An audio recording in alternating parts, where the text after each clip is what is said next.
jarumi Hamisu Breaker ya sako wata zazzafar waƙa wadda ake cewa wata Ima, wanda idan kuna ɗaya daga cikin wa'annan masoyan Ima, na samari 'yan kwalisa maza da mata musamman mai saurayi ko kuma in ce budurwa wadda ke da suna Ima, ko kuma in ce wanda saurayi ke da budurwa Ima.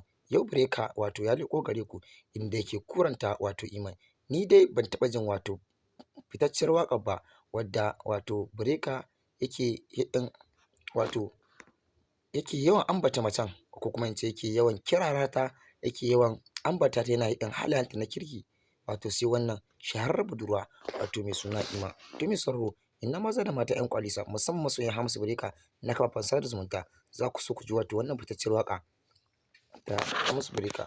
Amma na muna so idan yau ne farkon ziyartar ku da ku daure ku danna subscribe sannan ku danna mana alamar ƙararrawa, domin ta hakan ne kaɗai muke ganin za ku dinga samun shirye-shiryenmu akan lokaci da zarar mun ɗora. To mai sauraro, kuma masoya ba mu baku a baya ba, za mu saka muku wannan fitacciyar waƙa yanzu ba da jimawa ba insha Allahu.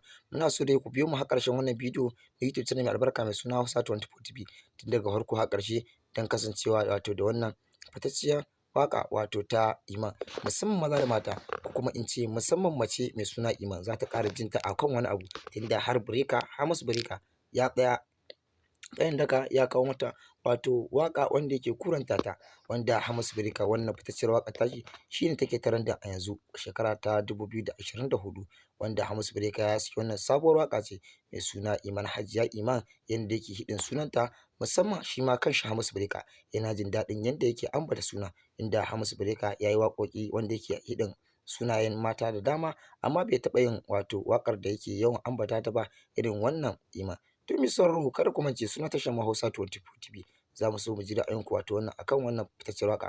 To mai sauraro, kuma ga kaɗan daga ciki ku raƙa shi. Iman, Iman, Iman, Iman, Iman, Iman, Iman, Iman, Iman.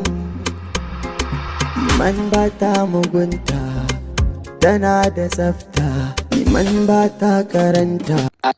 To masu sauraro, da fatan kun ji daɗin wannan kasancewa da wannan fitacciyar waƙa ta Hajiya Ima wanda Hamisu Breaker yake yi a yanzu.